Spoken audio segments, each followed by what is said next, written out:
우리는 열왕기하 말씀을 묵상한 이후에 예레미야 애가서를 묵상을 하게 됩니다. 하나님의 나라가 아수르 바벨론에게 망했습니다. 하나님의 나라가 왜 망했습니까? 하나님이 왕이신 하나님의 나라에 하나님의 나라 백성들이 하나님의 왕권을 인정하지 않습니다. 하나님이 왕이 아니라고 합니다. 자기들이 스스로 왕이라고 합니다. 하나님이 힘이 없어 망한 것이 아니었습니다.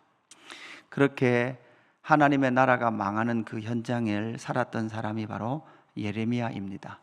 원래 이 책은 애가라는 책입니다. 이제 70인역 번역을 하면서 앞에다가 예레미야 애가 이렇게 붙이게 된 거죠. 에카입니다. 애가는 우리말로도 한자로 애가지만 이 책의 히브리어 발음도 에카입니다. 에카는 장송곡이라는 의미입니다. 장송곡을 지금 이 시인은 하나님의 나라의 죽음과 같은 그 현실을 슬퍼하고 노래하고 있는 책이 바로 예레미야 애가입니다. 그래서 이 애가는 예레미야 외에는 적을 사람이 없다라는 확신을 가지고 예레미야 애가 이렇게 이름이 명명하게 되었습니다.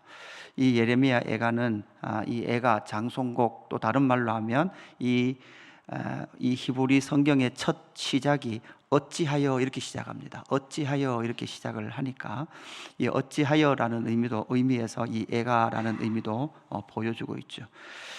예레미야는 본문에 등장하지 않습니다. 이 시인의 저자라고 우리가 추측하는 예레미야는 본문에 등장하지 않죠. 자신의 이름은 등장하지 않습니다.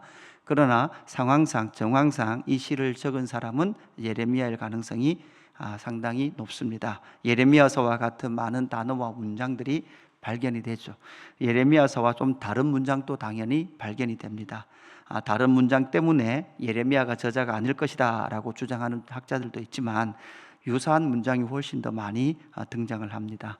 이 예레미야서는 여러분 이렇게 보시면 3장을 빼고는 모두 다 22절로 구성되어 있죠. 22절로 구성되어 있는 히브리 자음 22글자가 맨 앞에 오는 아크로스틱이라고 말하는 이러한 시적 표현들을 가지고, 구조를 가지고 지금 이 애가가 지어졌습니다.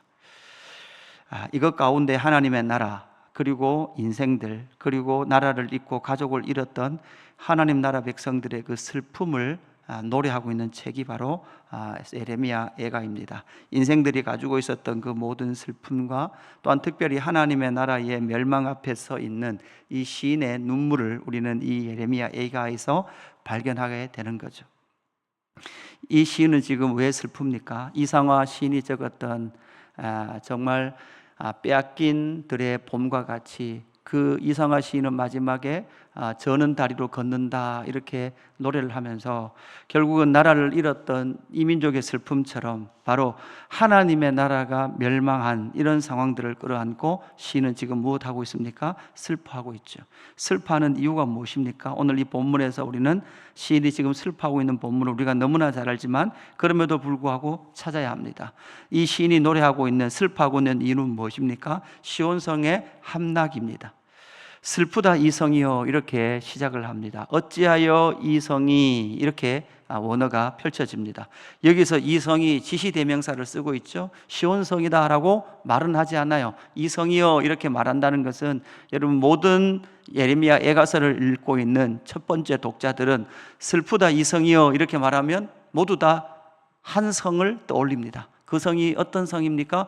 예루살렘 시온성이 되는 것이죠. 시온성의 그 함락을 지금 이 시인은 슬퍼하고 있는 거죠. 왜 시온성의 함락을 슬퍼하고 있습니까? 여러분 거기 보시면 1절 끝에 보니까 열방 중에 공주였던 자가 이렇게 표현을 하고 있죠. 그러니까 시온성은 공주, 하나님의 딸, 하나님의 아들들의 도성이었습니다. 그랬던 이 시온성이 이제 그 백성들이 과부같이 되었다 이렇게 말씀하고 있습니다. 2절에도 마찬가지죠. 밤에는 슬피 우니 눈물이 뺨에 흐리며 사랑하던 자들 중에 그에게 위로하는 자가 없고 친구들도 다 배반하여 원수들이 되었도다 이렇게 말을 하고 있습니다. 그 시온성의 함락이 지금 이 시인에게는 슬픔입니다. 여러분 사실 이 예레미야 애가를 읽는 방법, 여러분 장송시를 읽는 방법은 핵심은 천천히 읽는 겁니다. 이 시 자체를 아주 구슬프게 읽는 거죠. 사실 우리가 열왕기하 말씀을 묵상했기 때문에 사실 이 예레미야 애가를 딱 시작하면서 우리는 우리 자신에게 질문을 해봐야 합니다. 어떤 질문을 해봐야 됩니까? 하나님의 나라가 남주다가 망하는 그 현장, 그 말씀을 여러분 묵상하시면서 슬펐냐는 거죠. 여러분, 이 절망과 아픔을 통과해야만 그 이후에 여러분 우리가 무엇이 등장합니까? 예수 그리스도를 통하여 새롭게 우리에게 주신 하나님의 나라의 영광이 보입니다. 이 슬픔을 통과해야만 바로 스스로 하나님의 뜻을 이루며 살 수 없었던 그러한 이스라엘 백성들의 그 절망과 범죄의 아픔의 현장을 뚫고 하나님께서 그 백성들을 바벨론으로 옮기시면서 그 예루살렘 성전의 모든 것이 함락되어져 가는 그 슬픔의 현장을 우리는 함께 슬퍼해야만, 그리고 또다시 예레미야 애가를 통해서 이 선지자의 슬픔의 심장을 통과해야만 우리는 다시금 예수 그리스도의 복음의 위대함이 얼마나 큰지가 읽혀질 수 있는 거죠. 시편 74편 6절에 시편 시인도 그렇게 노래를 합니다. 그 성이 무너졌고 함락되고 아파하고 있는, 이제 그들이 도끼와 철퇴로 성소의 모든 조각품을 쳐서 부수고 그의 성소를 불사르며 주의 이름이 계신 곳을 더럽혀 땅에 엎었나이다. 그들이 마음속으로 이르기를 우리가 그들을 진멸하자 하고 이 땅에 있는 하나님의 모든 회당을 불살랐나이다. 시편 74편의 이 현장 속에서도, 바로 이 시 속에서도 하나님의 나라의 그런 끔찍한 멸망을 노래하고 있는 이 시인의 노래, 그 노래를 통하여서 하나님의 나라가 망해버린 그 현실을 부여잡고 슬퍼하고 있는 시인의 모습을 우리는 발견하게 되는 거죠. 오늘을 살아가고 있는 오늘날 하나님의 나라의 현실에 여러분 우리는 또한 슬퍼하고 있습니까? 하나님의 나라가 하나님의 뜻과 하나님의 말씀대로 경영되지 않는 모습들을 볼 때 우리는 울고 슬퍼하고 있냐는 것이죠. 시온성의 함락을 시인은 슬퍼하고 있습니다. 두 번째는 무엇입니까? 대적자들이 득세를 합니다. 그럼에도 불구하고 위로할 자가 없는 거죠. 5절부터 이렇게 등장합니다. 그의 대적들이 머리가 되고 그의 원수들이 형통함은, 이렇게 말을 하고 있죠. 그 원수들이 형통합니다. 대적자들이 머리를 듭니다. 반면에 6절에 보니까 딸 시온의 모든 영광이 떠나가며, 딸 시온의 영광은 떠나갔습니다. 그리고 7절 끝에 보니까 대적들은 그의 멸망을 비웃고 있습니다. 하나님의 나라가 망해버린 그 상황 가운데에서 그 하나님의 나라를 망하게 했던 그 원수들은 형통합니다. 시온에서 하나님의 영광이 떠났습니다. 대적자들은 그것을 조소하고 조롱하고 놀립니다. 비웃습니다. 8절에 예루살렘이 크게 범죄함으로 조소거리가 되었으니 전에 그에게 영광을 돌리던 모든 사람이 그의 벗었음을 보고 심령이며 그는 탄식하며 물러가는도다. 이렇게 시인은 노래하고 있는 거죠. 대적자들이 어린 자녀를 모두 다 죽였습니다. 그의 영광이 떠났습니다. 이 가운데 지금 슬퍼하고 있는 대적자들의 득세와 문제는 위로자가 없는 것이죠. 이런 상황을 회복할 만한 존재가 없다라는 것이죠.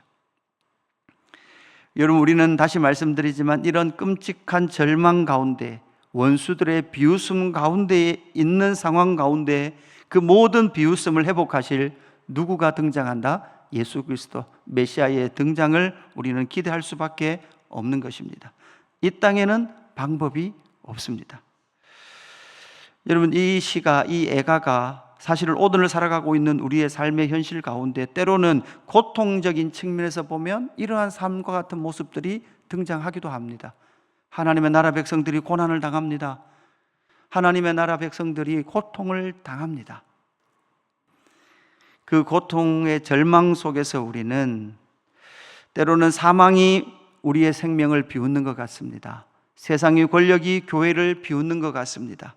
그런 상황 가운데서도 그 상황 가운데서 우리는 우리의 모든 수치를 가려주실 그리스도의 복음을 붙들고 믿을 수 있는 믿음이 바로 이 상황 가운데에서, 이 시간과 이런 상황을 통과한 자들만이 예수 그리스도를 믿는 믿음의 그 온전함을 우리는 보게 되는 거죠. 욥이 그 시간을 통과해 냈던 것처럼 때로는 우리의 삶도 이 눈물의 골짜기를 통과해야 될 그러한 시간들도 우리에게 주어지더라는 것이죠. 이런 시간이 없으면 얼마나 좋겠습니까? 그러나 그렇지 않습니다.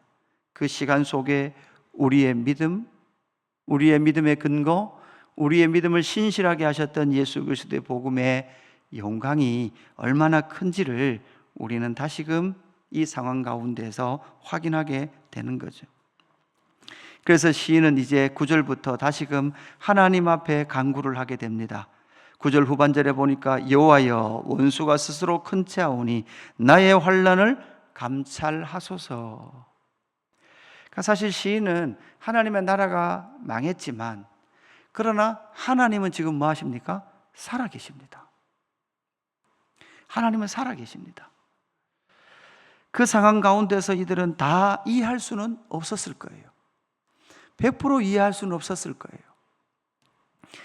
예레미야 선지자는 70년이 차면 돌아올 거라는 것을 알고 있었지만 그러나 그 돌아옴의 의미와 또한 그 돌아옴 이후에도 이스라엘 백성들은 또한 역사적으로 보면 이런 범죄 상황 가운데 빠졌고 결국은 그 돌아옴의 핵심은 무엇이냐?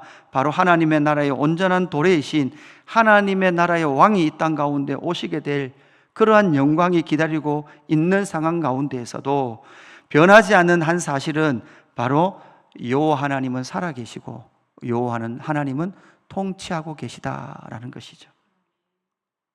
11절 또 어떻게 시인은 노래하고 있습니까? 그의 모든 백성이 생명을 이으려고 보물로 먹을 것들을 바꾸었더니 자신의 생명을 잇기 위하여 보물로 하나님의 나라의 보물들을 육신의 양식으로 바꾸어 냈더니 지금도 단식하며 양식을 구하나이다. 나는 비쳐나오니 여호와여 나를 돌보시옵소서. 이 비천함 가운데 돌보실 분은 누구밖에 없습니까? 여호와 하나님밖에 없다. 그래서 그 모든 시선이 다시금 누구를 향하게 됩니까? 여호와 하나님을 향하게 됩니다. 우리는 이 정도 상황을 만나면 하나님 살아계신 거 맞습니까? 하나님이 존재하십니까? 하나님 안 계신 것 같습니다. 하나님 믿어봐도 별 것이 없는 것 같습니다. 라는 이 절망 가운데 빠지고 믿음을 포기하는 상황들이 생길 겁니다. 그러나 이 시인은 이런 장송곡, 그러니까 장례식의 노래를 부르면서도 그 모든 슬픔을 여호와 하나님 앞에 토로하고 있는 그 시인의 모습을 우리는 보게 되는 것이죠. 오늘 이 예레미야에게 말씀 시작하면서 첫 부분을 우리가 묵상하면서 사실 우리는 오늘 살아가고 있는 우리 하나님의 나라인 교회의 모습을 보고 때로는 우리는 슬퍼해야 합니다. 그리고 그것을 붙들고 하나님께로 나가야 합니다. 때로는 우리의 자녀들이 세상에 팔리는 것 같습니다. 계약직 한 자리에 신앙을 지키지 못할 그런 상황들이 막 펼쳐집니다. 교회 안에 우리의 자녀 세대들이 점점 사라져 가고 있습니다. 여러분 시온에 많은 아이들이 뛰어놀았죠. 저는 지금 이렇게 시골 교회를 생각해 보면 그 작은 예배당에 수많은 아이들이 뛰어놀았어요. 근데 지금은 아이들이 없습니다. 우리의 자녀들이 믿음에서 떠나갔습니다. 이런 상황 가운데서 우리는 그럼에도 불구하고 하나님은 살아계시고 하나님의 나라를 통치하고 계시다. 고난과 슬픔과 육체적 질병 가운데 있는 우리의 믿음의 지체들이 그럼에도 불구하고 그 자리에서 여호와여 나를 돌보소서 그 기도의 영광을 하나님 앞에 올려드리는 귀한 믿음의 삶을 살기를 주님의 이름으로 축복합니다. 아버지 하나님 슬픕니다. 시인은 눈물을 흘리고 있습니다. 애통하고 있습니다. 열왕기하 말씀을 통하여서 자녀들이 바위에 맺혀지고 시드기야 왕의 두 눈이 뽑혀지는 그 현실을 부여잡고 있는 하나님의 나라 백성들을 그 시간을 살아갔던 시인이 애통하고 있습니다. 그 애통의 자리에서 그럼에도 불구하고 하나님은 살아계시고 하나님은 그의 백성들을 돌보시고 계시다는 이 사실이 하나님 오늘의 고통의 시간을 통과하고 있는 우리들의 삶 가운데 위로가 되어지고 기도가 되어질 수 있도록 인도하여 주옵소서.